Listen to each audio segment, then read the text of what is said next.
Well, Paige, what a surprise.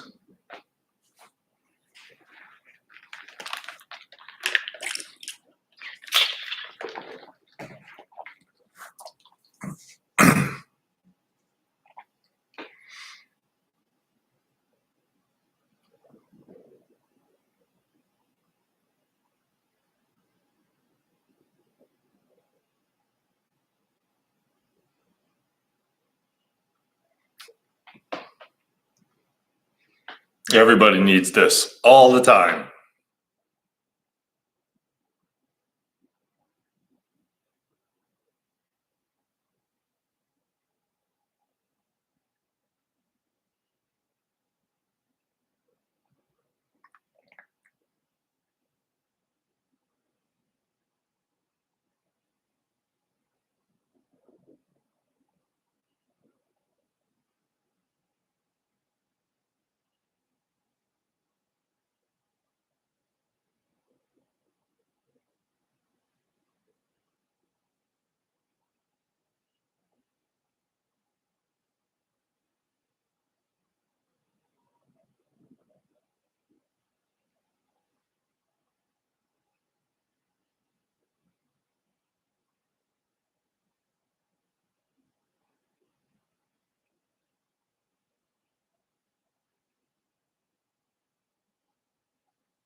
I had someone in a philosophy forum.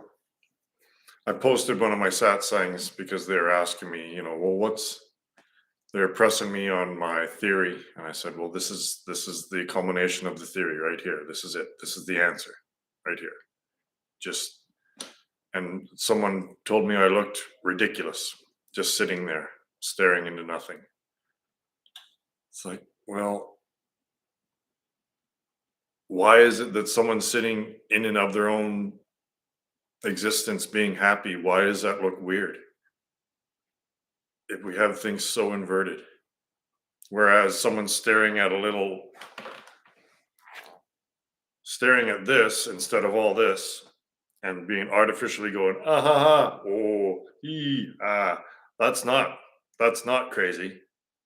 That's not ridiculous. But this is.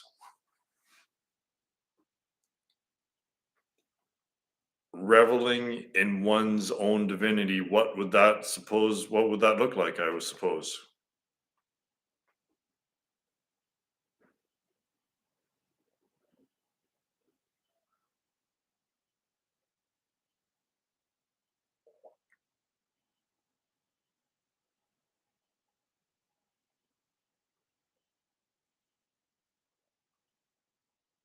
Normal has become unnatural, has become normal.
Hey, Denissa,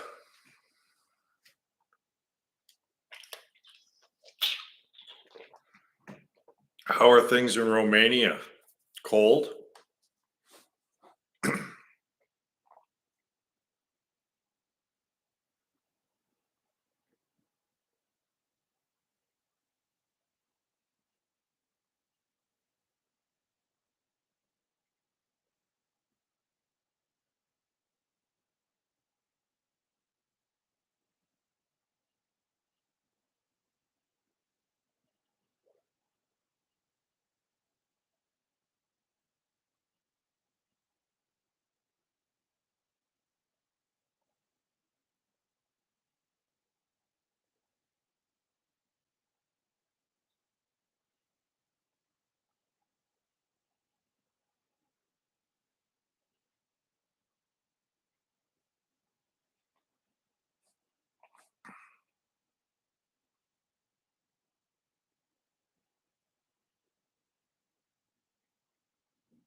It's best to just know of one's immediate experience. Yeah, I think so.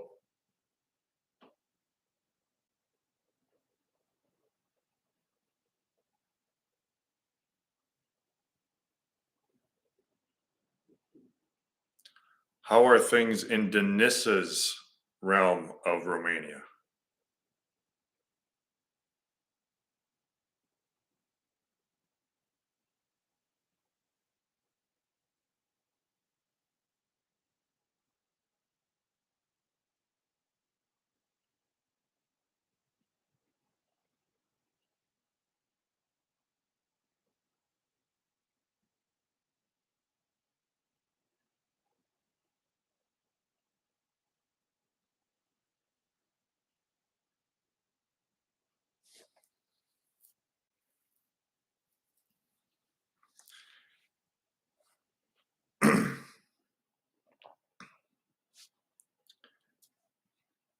The last time I spoke with Gary Weber, he described to me that, oh, there's my bald eagle, right on. He described to me that the physical realm was becoming like one of those paintings with all the little dots in it. Like literally, the way that he experienced visually the physical world was actually changing and becoming more film like, I guess.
Engaging in stillness like this together simultaneously, doesn't it, can't one understand how it's the same consciousness that's looking through each set of eyes?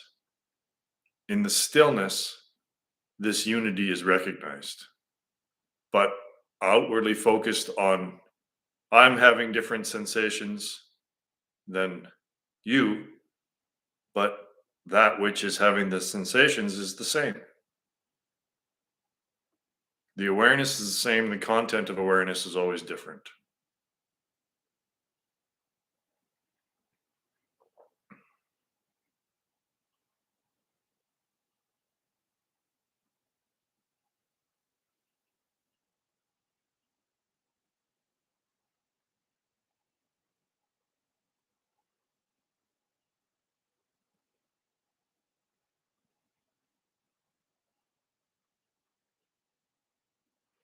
But within yourself, do you recognize that the quality of the stillness is always the same? It's unchanging. The quality of the stillness is unchanging.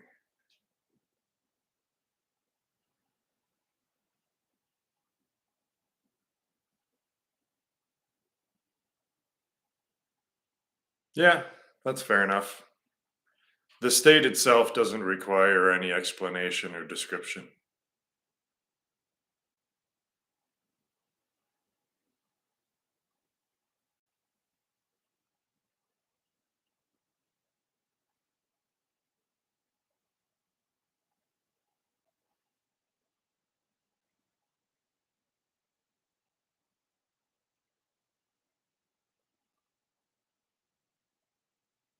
Yeah, this could be called love. Yeah.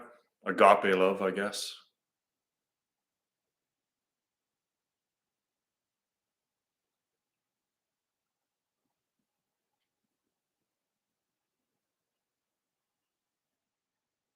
I don't like using the word love that much because there's such a strong emotional connotation to it, right? People think, well, love is a warm, fuzzy feeling that I get when someone gives me what I want.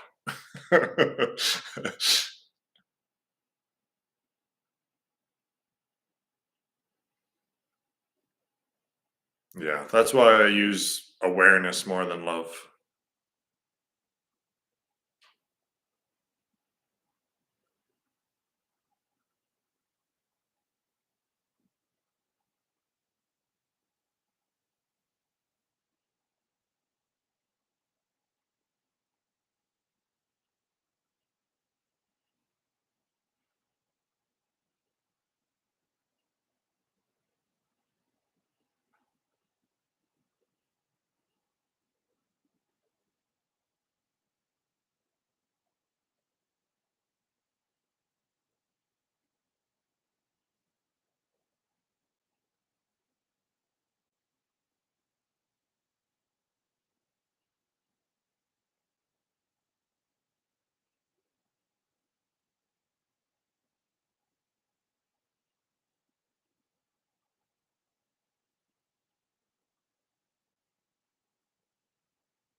Yeah, love really is a perfect word for it, isn't it? But it's just like the word spirituality. It's just been bastardized so much that it doesn't even have meaning anymore. It doesn't express its true meaning.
Sometimes spontaneous joy happens, so that's also cool.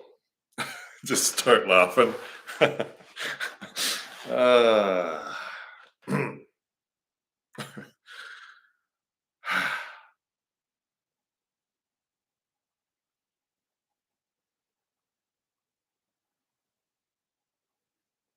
it's all just so ridiculously simple.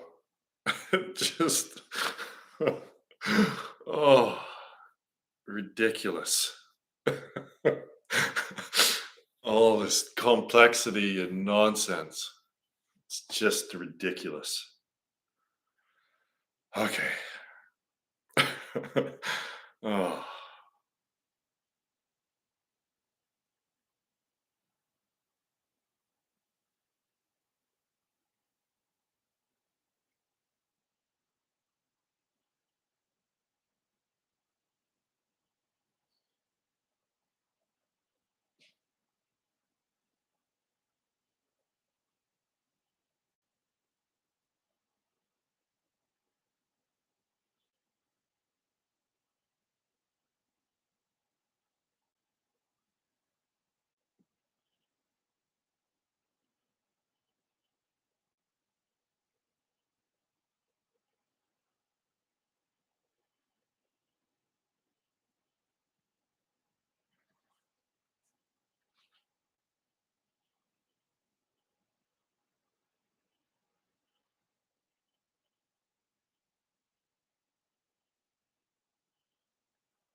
imagine that, hey?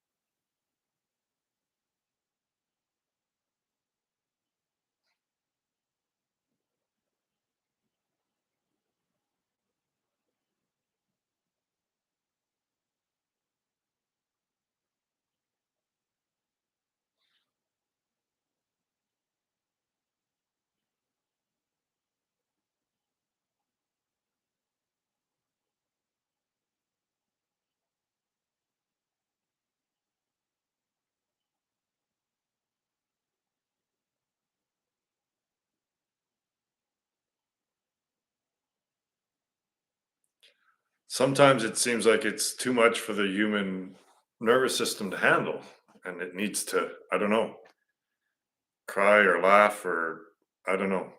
Sometimes it gets pretty intense. The transcendence.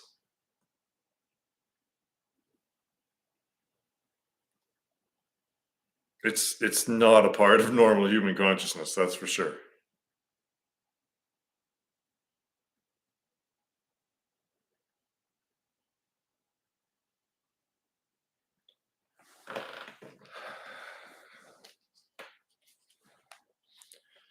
It can feel too much at times.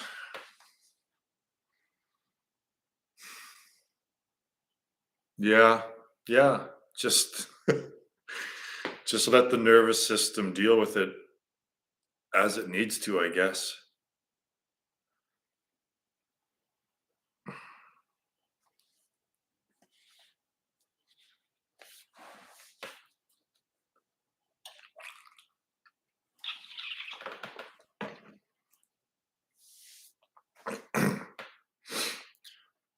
Through this whole process, you just no matter what occurs, no matter how strong it appears and how much it's pushing or pulling you around or whatever, again, it's just another appearance, it's just another arising that will pass. So no matter how strong it feels at the time, just again witness it, let it go, let it run its course, because it doesn't affect the real you.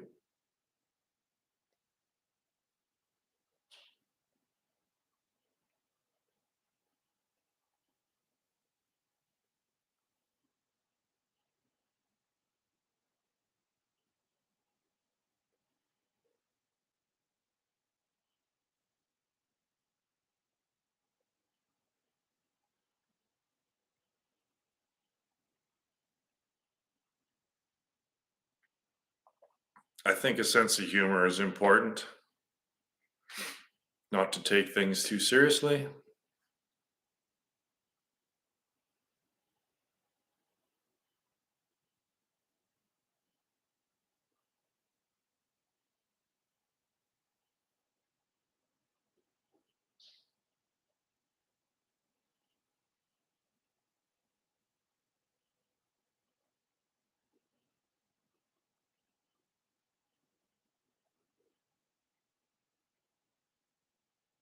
SS.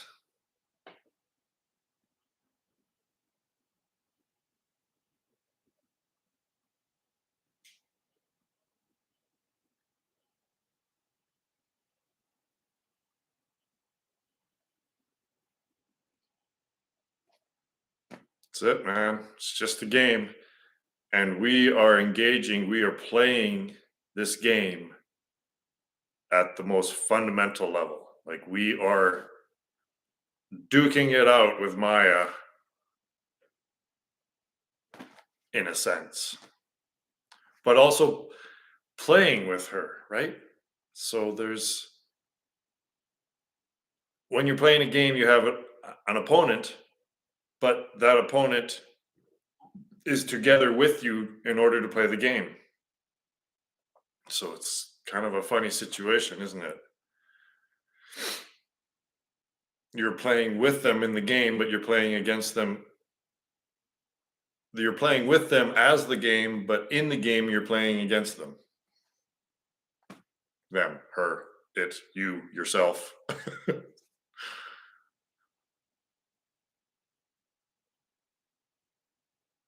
Right on. I appreciate it. I really look forward to someone that is taking it seriously and actually studying it and wants to learn more about it rather than freaking pick it apart.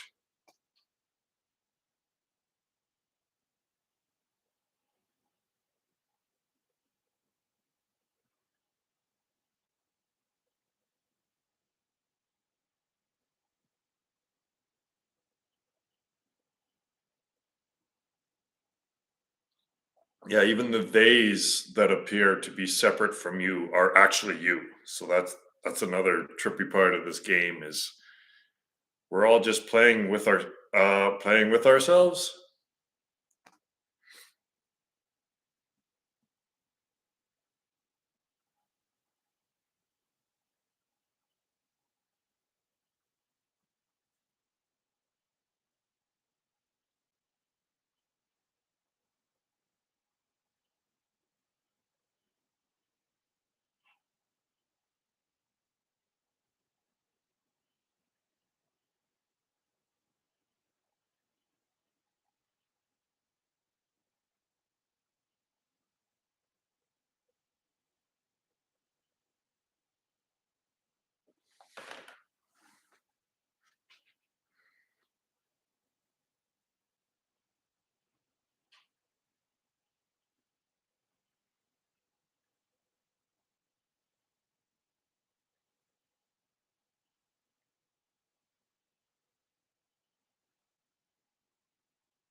Yeah, he's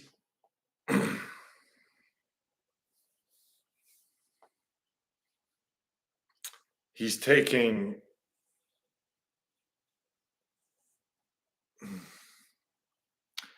basically what he's just saying is that there's a huge event coming up and he doesn't know what it is, but it's huge. That's basically it. That's what I gathered from it, is that he's made extrapolations on different measurements, whether it's like the amount of cells in a body, and then how how the how the atomic moves, how the subatomic moves to the atomic, and then the atomic is related to the molecular, and the molecular is related to the cellular, and the cellular, and it goes like that, and that's how his model, he goes like this, and then coming up really shortly, I guess, is this huge event that he doesn't even know what it really is. But I found that intriguing because, well, my model has also a really, really big event that's imminent. So maybe that's what his model is pointing to, is this huge new iteration of Samsara that we're in the transition period right now.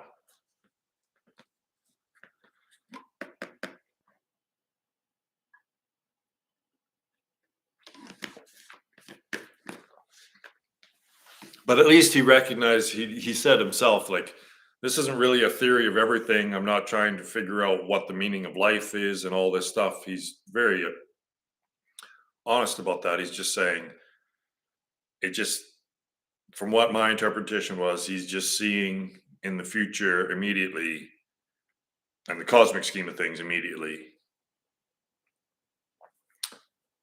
Yeah, do you know anything about Zeno's paradox? Like,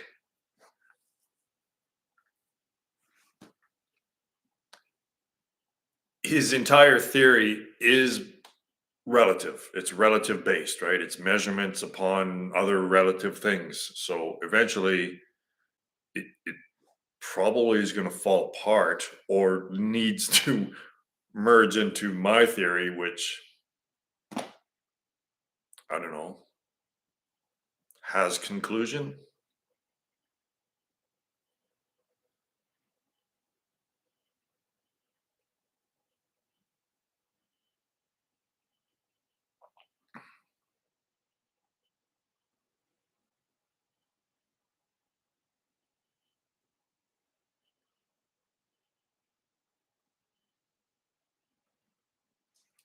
Yeah, moving from, I believe, something less substantial. I believe that we are actually moving deeper into samsara. Oh, having the steps, yeah. But again, like I pointed out to him immediately, well, you're supposed, if you always, it's like saying that one infinity is bigger than another infinity because you're comparing the two infinities. Well, that's nonsense to me. You have to compare the infinities to the zero, right? To the same. If every time that you compare something to something else, well, it's going to appear different, right? So if you compare one infinity to another, if you measure one infinity against another infinity, well, then the appearance of that will bring a result that one's more substantial or bigger or something than the other. But that's inherent within the measurement system itself, right? Like, people don't understand the system by which they are trying to figure things out is hardwired to project an illusion. So they say, well, look at this. And I'm saying, well, the glasses that you're looking through, that through which you're looking through that, well, they're all fucked up.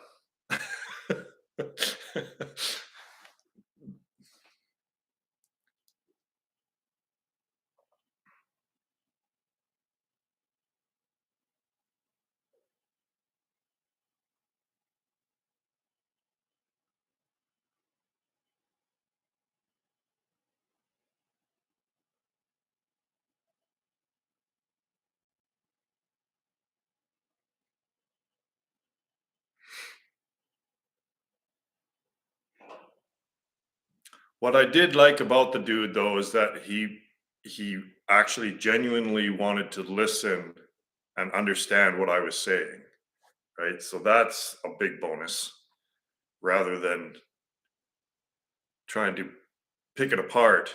He's trying to understand it.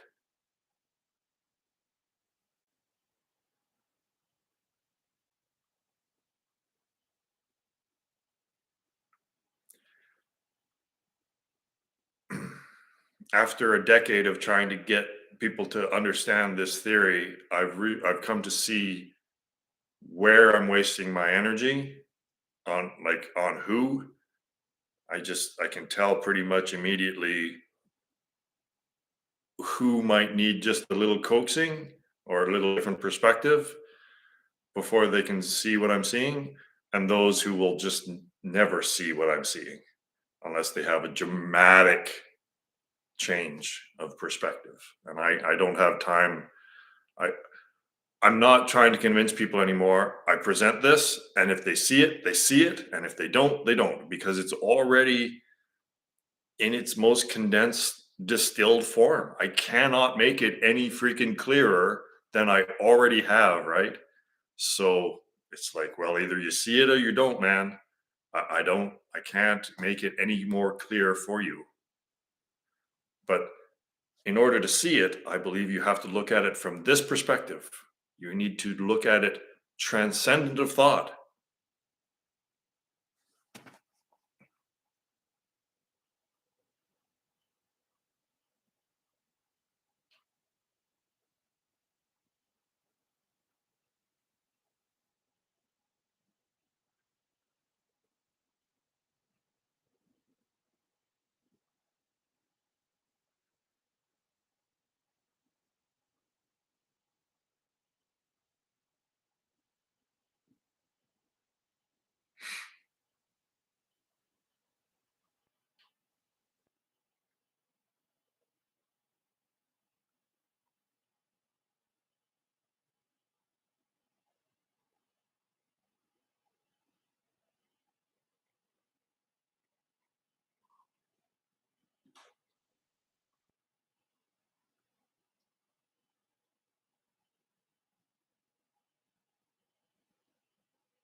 Well, what was the question, Blinky? Don't keep us in suspense.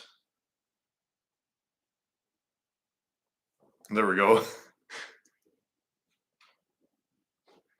Where does someone like myself, who has no desire left in me to know the whys or hows,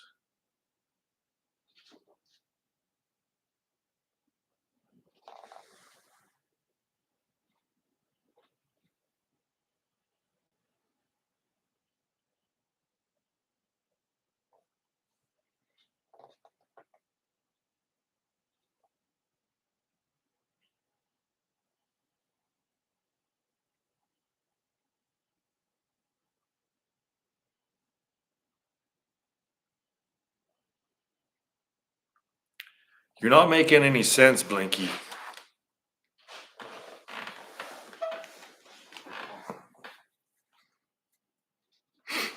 Who's lost? You're lost in silence?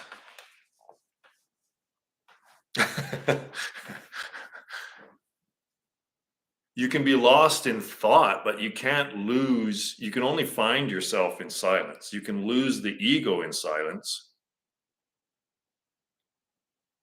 So even that question, right, is still a thought. Like, I know it's just the practice. I'm a boring teacher because the practice is just recognizing a thought as being the wind in the freaking trees and having no effect, right? It doesn't mean anything. Yeah, just throw down your anchor into the stillness and just let the storm go through, whatever.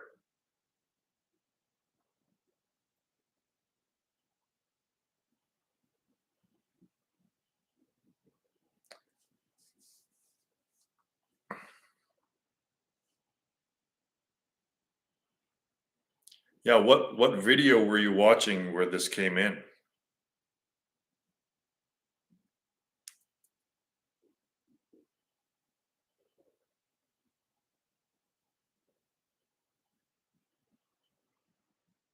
Oh, okay.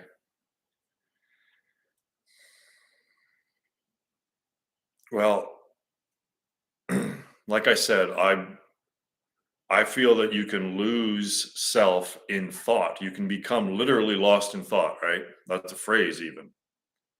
But you can't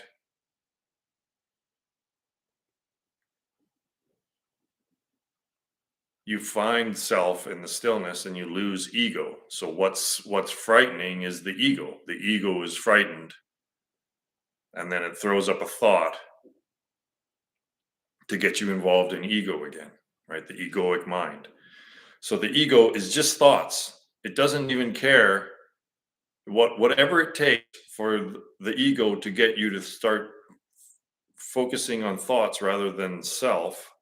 That's what it's going to do. So it's just going to throw up any of these ideas, these thoughts, and hopefully one will stick and you'll start following that, right? That's all it's doing. It'll just throw up whatever it thinks will get you to turn your attention away from the stillness and onto thoughts.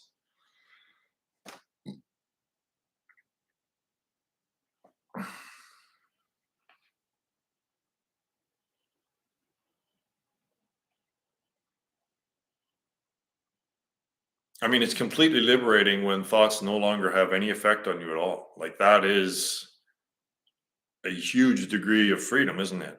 Is to not be pushed or pulled around and affected by your own thoughts. While they're not even your thoughts.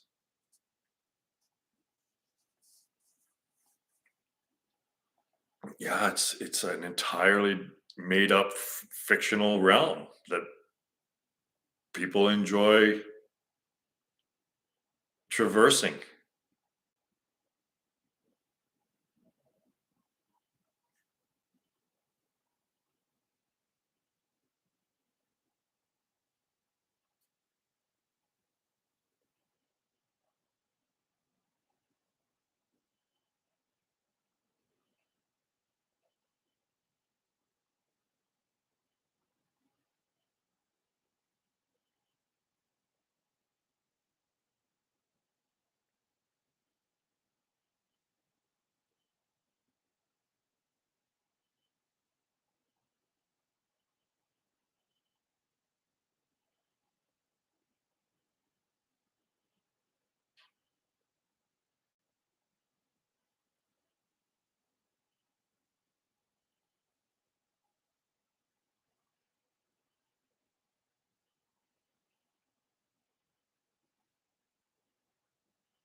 Good evening.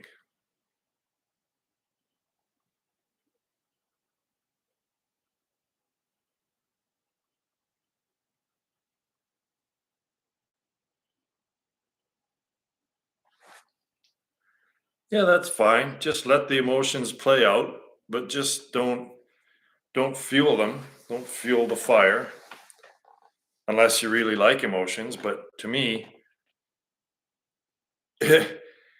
every emotion has a high or a low, right? So there's just nothing that can compare to this state.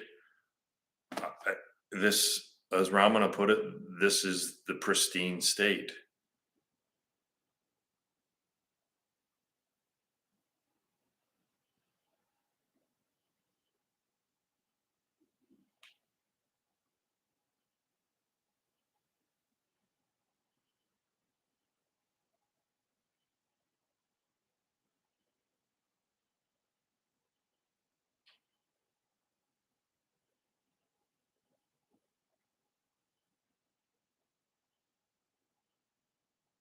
Nice.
Have a good day, Paige.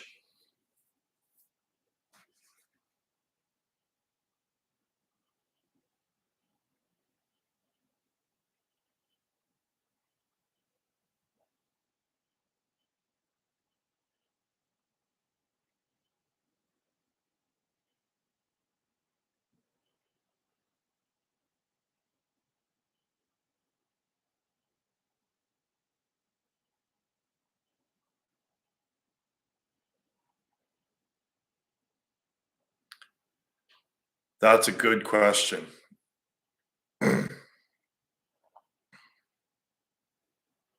I can't honestly say that I am aware through dreamless sleep,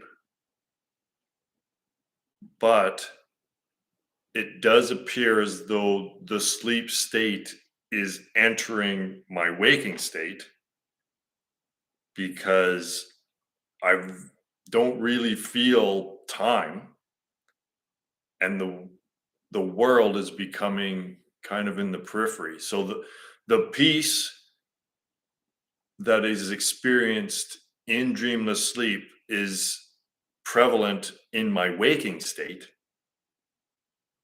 but in all honesty, I can't say. I've had Yeah, I can't honestly say that I am completely aware of myself while I'm sleeping.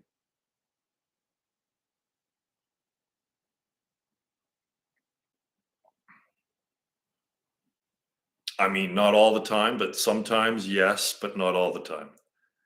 And I'm sure that everyone has, right? That hypnagogic state, I think it is, where you're kind of in between sleeping and dreaming. I mean, between sleeping and waking.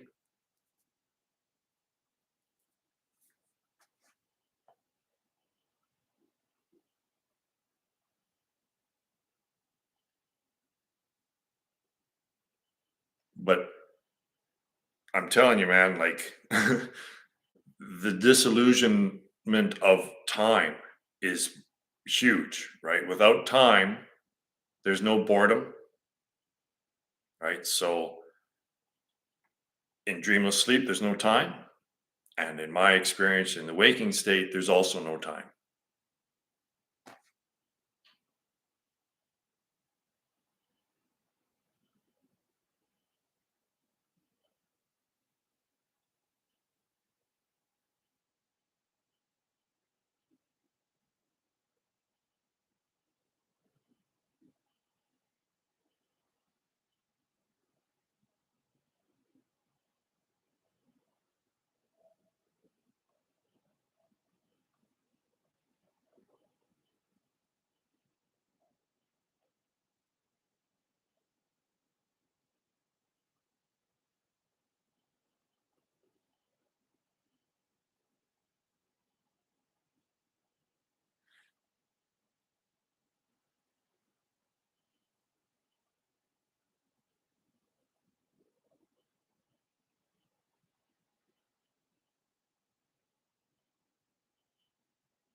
Not sure your reference there, like falling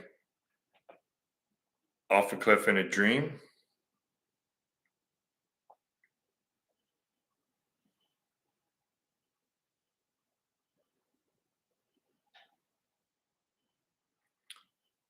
I don't know. I know that I've had lucid dreams where I intentionally jump out a window or try to kill myself or do something like totally outrageous to break out of the dream. I remember one dream I jumped out a window and I was falling.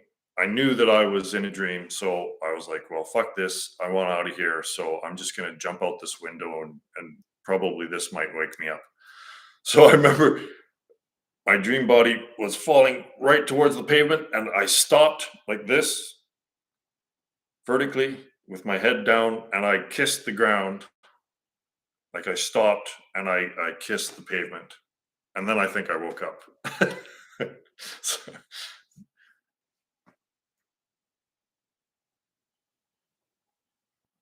but I've died in a dream. I don't think like I remember having one dream where my throat got slit and I was passing out and I was married at that time, and I remember saying in my dream as I was passing out from lack of blood, I was saying, "Tell Carrie and Carter that I love them." And yeah, so in my dream character believed that it was dying. And I believe that it died in the dream, but obviously this dream body is still here.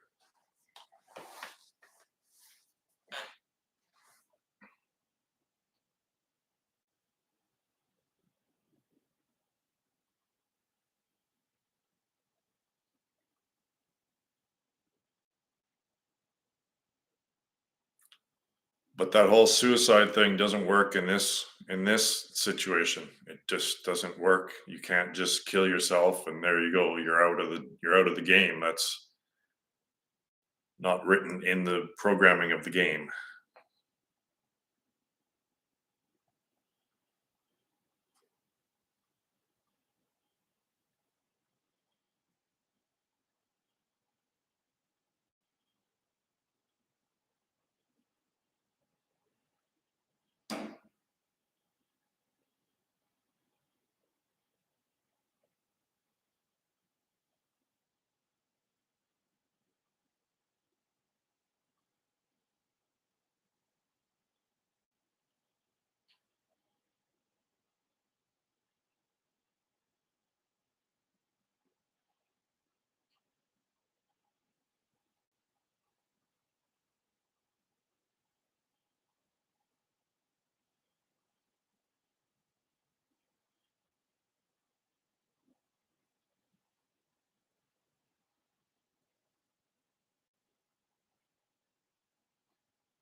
Yeah, it's much the same, right? Like you it's another cycle, right? Every circadian rhythm of each day is a cycle, one complete cycle, a smaller cycle within the life cycle.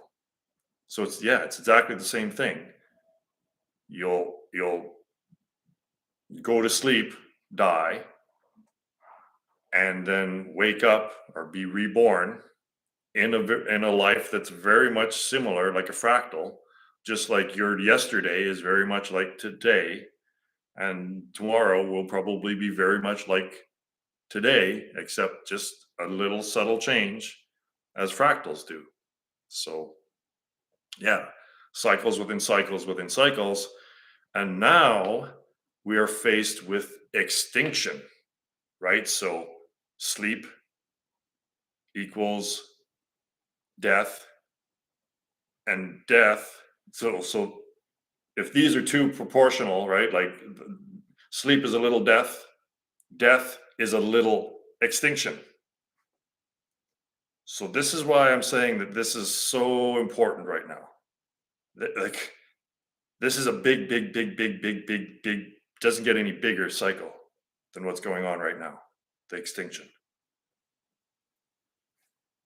Yeah, cousin of death. Yeah.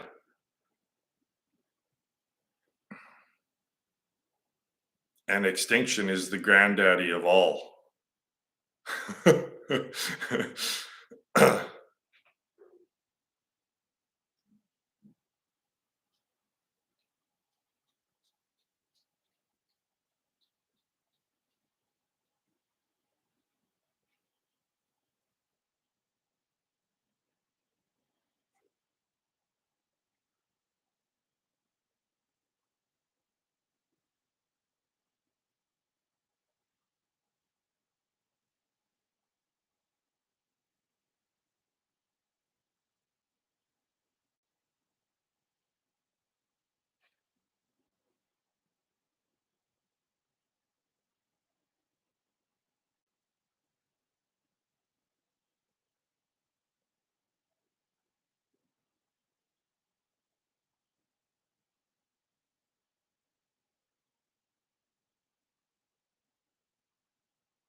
If it's a dance, always let the stillness lead.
Like that Billy Idol song, Dancing with Myself.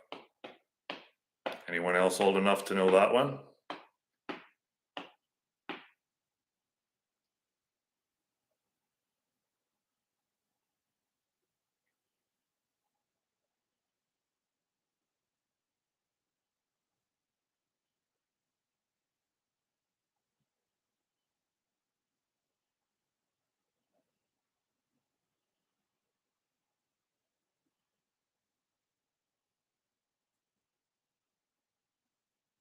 What, no Billy Idol fans out there? I'm so old.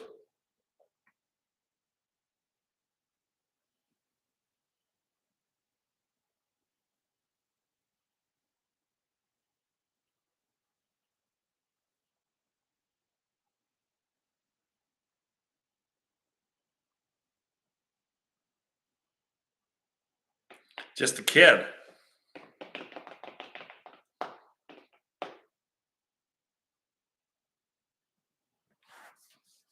Yeah, I think you're literally half my age, relatively speaking.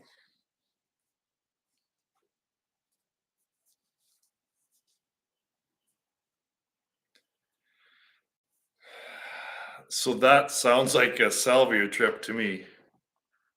I dreamed that I was a multi-dimensional perspex box, constantly morphing into shapes. Yeah, that's a salvia trip right there, or a dream. There's a fractal holographic quality to how this all unfolds.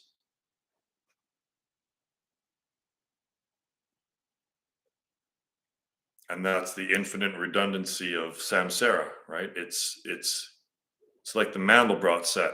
It's beautiful, it's stunningly beautiful, but at some point it's also infinite, right? So at some point you just go, well, okay, that was beautiful, but I've had enough of watching the Mandelbrot set.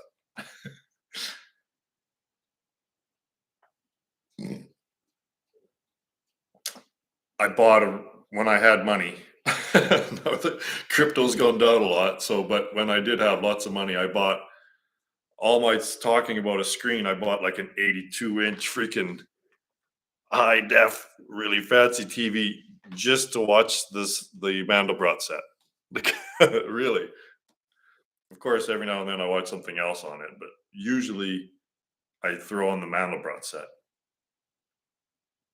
Yeah, it's fascinating, right? And it's about reiteration. That's what it is, right? It's just using the output for the new input, and that's basically the cycle. That's basically the fundamental process. Is awareness just coming back onto itself, just coming back onto itself. That's what it is, and that's exactly what the Mandelbrot set is. It's another perfect analogy. Are objects alive? I believe they are, as they hold energy as water holds memory. I don't think anything's alive in this world. That this body does not contain consciousness. This body is consciousness. So consciousness is the content of awareness. It's being aware of something. But the thing that the awareness is aware of is inanimate. I'm sorry, you are not the body, and the body is not conscious. You are the awareness that's reading this novel that animates it. So this body is not conscious. It just fools you to believe that it's conscious, just like artificial intelligence is now fooling awareness that it is conscious. You see what I mean? It's the same system, except this is mind, body, spirit, and that's hardware, software, spirit. But there's nothing that's conscious in this realm. There's nothing alive in this realm. It's words on a page, basically. So you are life, and you breathe life into this.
I knew that the Julius sets were somehow connected, that they're fractals and they're somehow connected to the Mandelbrot.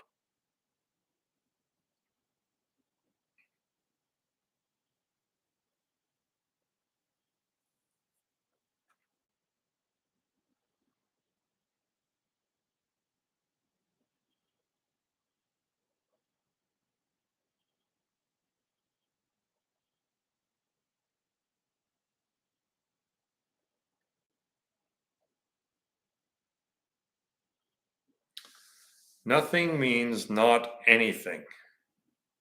No thing means there is nothing there, no form, but there is presence. Nothing is there because nothing is always there. Yeah, that sounds like shit I would be saying.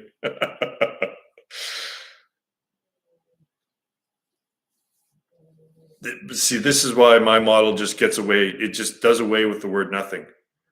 My If I were to rewrite the English language, I would get rid of the word nothing. It wouldn't even exist. That word now, like I said in my model, has been adapted to, so the nothing has been switched to non-things and potential. So then you can have phenomena that aren't things but still exist, which are thoughts. And then the zero becomes potential, becomes source.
Sometimes my cheeks get sore from grinning for so long. I got a little subtle little grin. uh,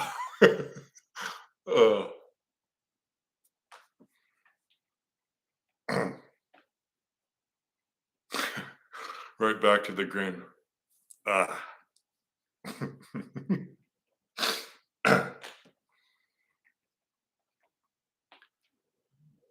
Yeah, the film's in the can.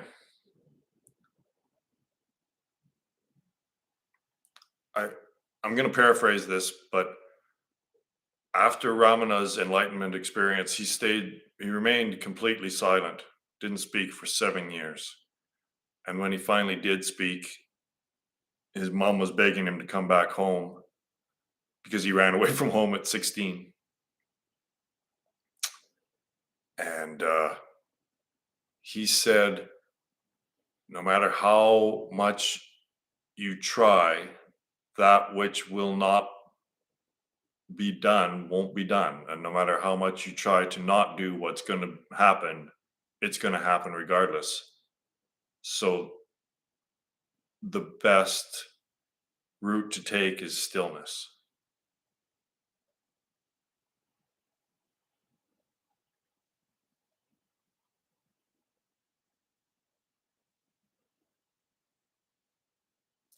So our job is to watch this unfold. Our job is not to try to fuck with it.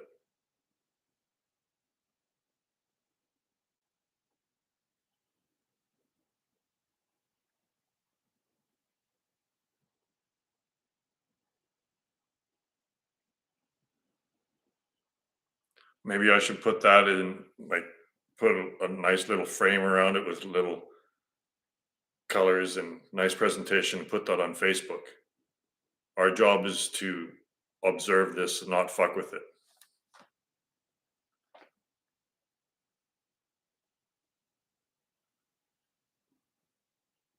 And then sign my name at the bottom, Roy Dobson. Oh.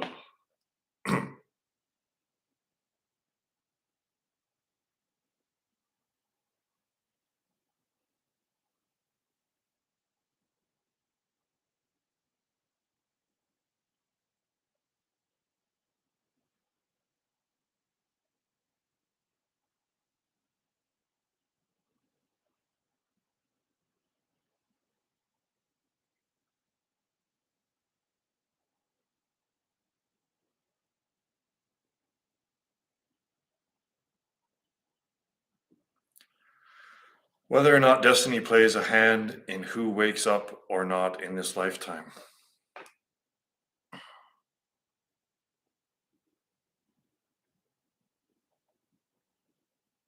Yeah, yeah, there's no such thing as free will. Like there isn't even an individual, a separately existing individual to which free will would, like, to have free will. There isn't even, you need an individually separate individual in order to have choices to make. So these choices that come up in the form of thoughts, they're all illusory. What's going to happen is going to happen anyway. But the I thought that comes in there is a projection of the ego. That's exactly what it is. So the illusory choice that appears within your mind, which is it's going to unfold as it's going to unfold anyway, but that's just a narrative to project the illusion of a separately existing entity.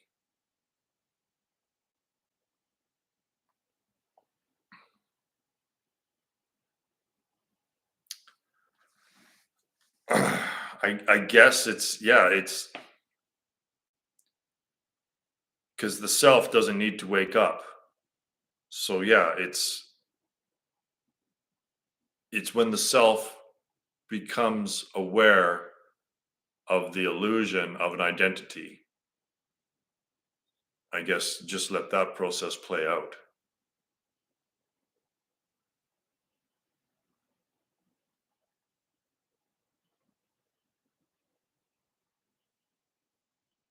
There's really no point in trying to describe it as accurately as possible. Like I've already done that, and at some point you have to just get to the practice. And the practice is, so all that teaching and all these models are a way to point to the practice and to just engage in the practice. That's it. All of your energy into the practice, which includes really no longer asking any questions. But the questions must get filtered through, right? They must arise and pass. But again, it's not the answer to the question isn't the answer. The answer to any question isn't the conclusion of questions, right? The conclusion of questions is you concluding them.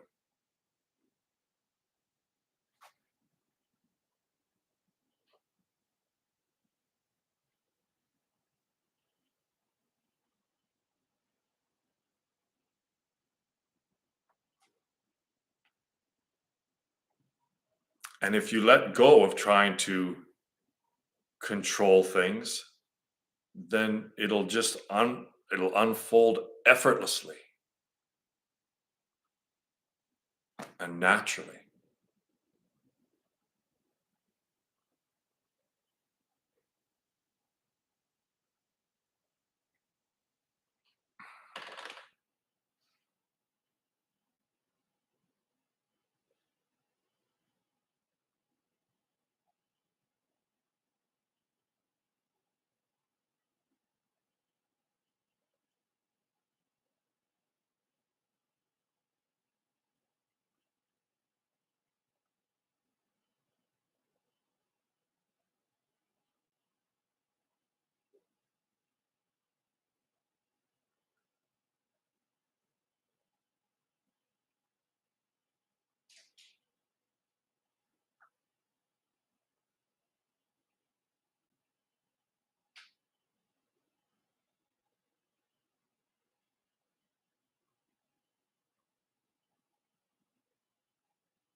Getting the chuckles today for some reason.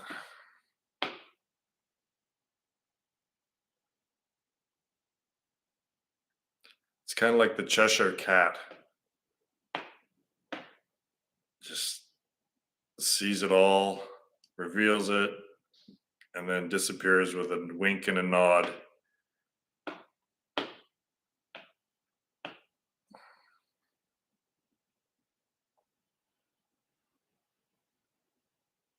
Because one must appreciate the irony of being that which one is seeking for.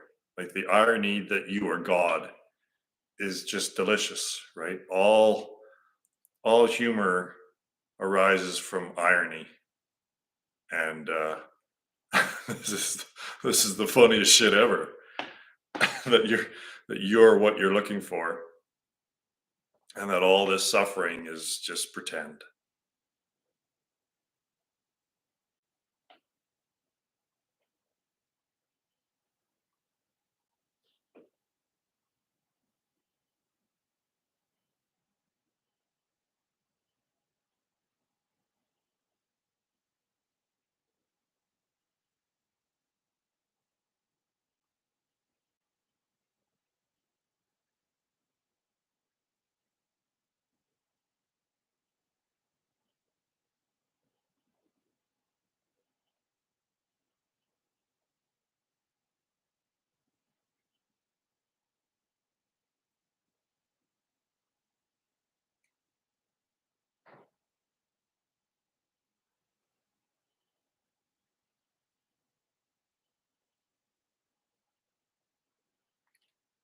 Everyone's frontal lobe deep in the dream. And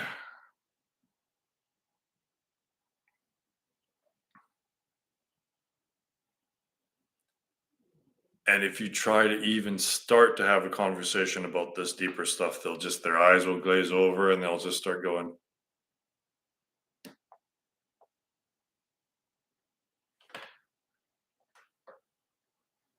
It's funny that, let's say that people are in a movie theater and the movie's so realistic that and terrifying that people are like crying and wailing, and if you stand up, it's like standing up in the middle of the theater and going, hey, don't worry about it, this is just a movie, and everyone just tells you to shut up and sit down so they can continue on crying and wailing and having this, going through this this horror movie.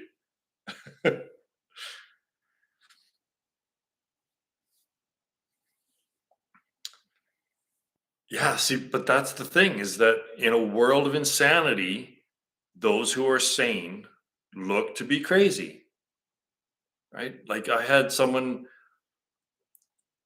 posted a video of one of my satsangs in a philosophy forum just to show, like, well, this is basically what I'm getting at. This is what all the stuff that I'm saying, it culminates into this experience where it's just, so I posted a video of one of my satsangs, and one of the people said, "Well, you look ridiculous, right? Because complete sanity and someone sitting and being just happy, right? The normal human consciousness can't even recognize happiness, right? It's so I looked ridiculous because I was sitting there in and of myself, happy and not being like, what's like, this is insane, right? This is ridiculous. I'm out of here. These yeah, happiness, we've traded in our happiness for interest. That's what we've done. Is our natural state is happiness, and this, what we've done is that we've traded that in to be interested, to engage in information and all this stuff that's, oh, look at that, oh, look at that, it's and that's fine if people, there's nothing wrong with it, but when they start bitching and whining about suffering, then, like, shut up. Like, if you're gonna play the game, then shut up and take the lows with the highs, because that's part of the game. You can't have a high without a low. So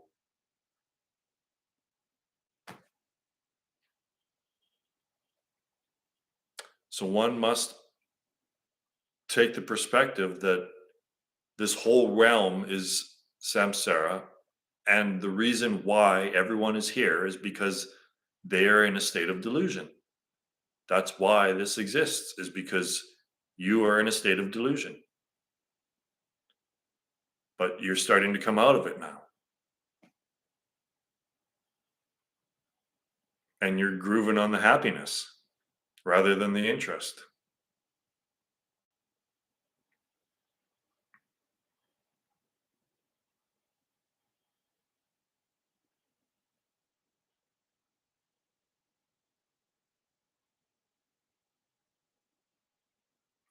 And again, there's this law of diminishing returns that's hardwired within this reality so we don't get stuck forever. So, in order to be interested, to keep that interest going, we need more intense sensations and more intense thoughts and a higher frequency of thoughts and sensations, ever increasing, right? Because the law of diminishing returns. So, oh, I'm no longer interested in that, so now I need something even more intense to garner my interest.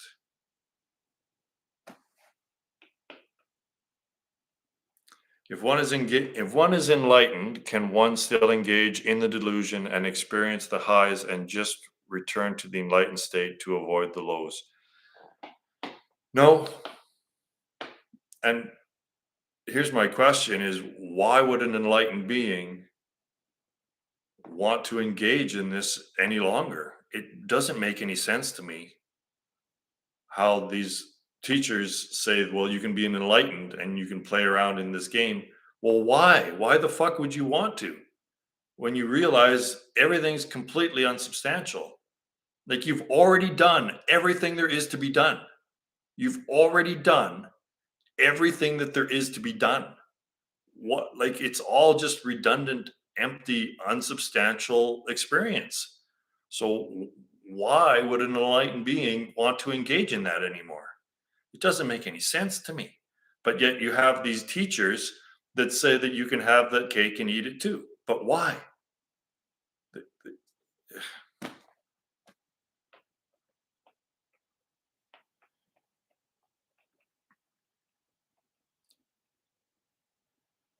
Yeah, the discussion that people have with other people, it's just so this is when I see two people talking about relative things, this is what I hear. You exist. Do I exist? Yes, you exist. Do I exist? Yes, you do exist. Now about me, do I exist? Yeah, you exist. That's all I hear. They're just affirming each other's relative state of existence. I've never been big on Christmas either.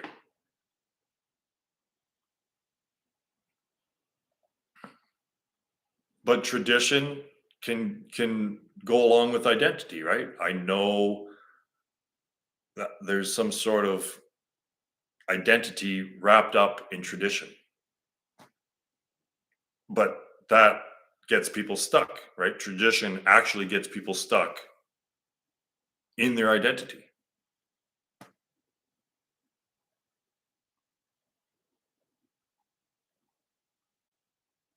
Yeah, but you're found. You're not lost, you're found.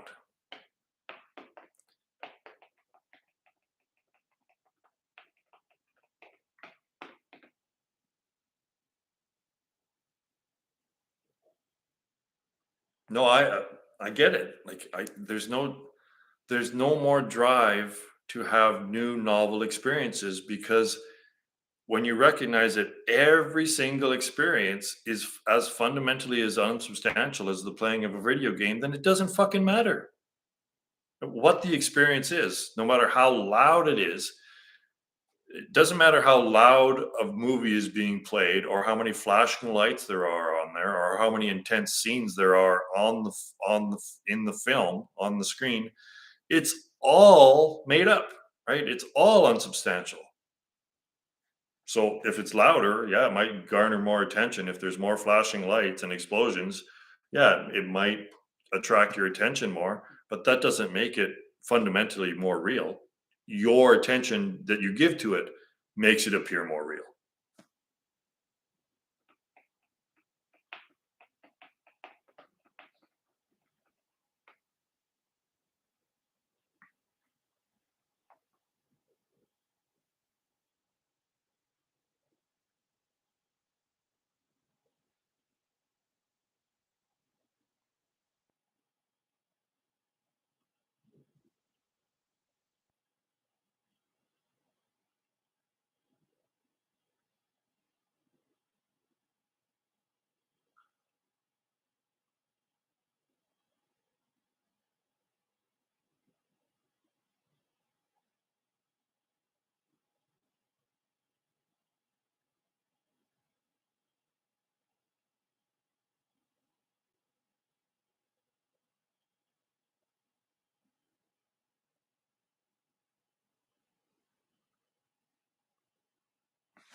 Well, gang, relatively speaking, it's lunchtime.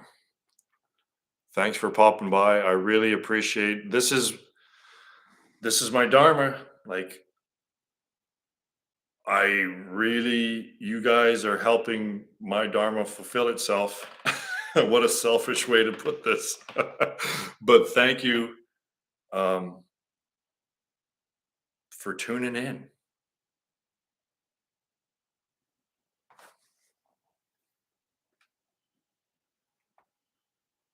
Bye, gang.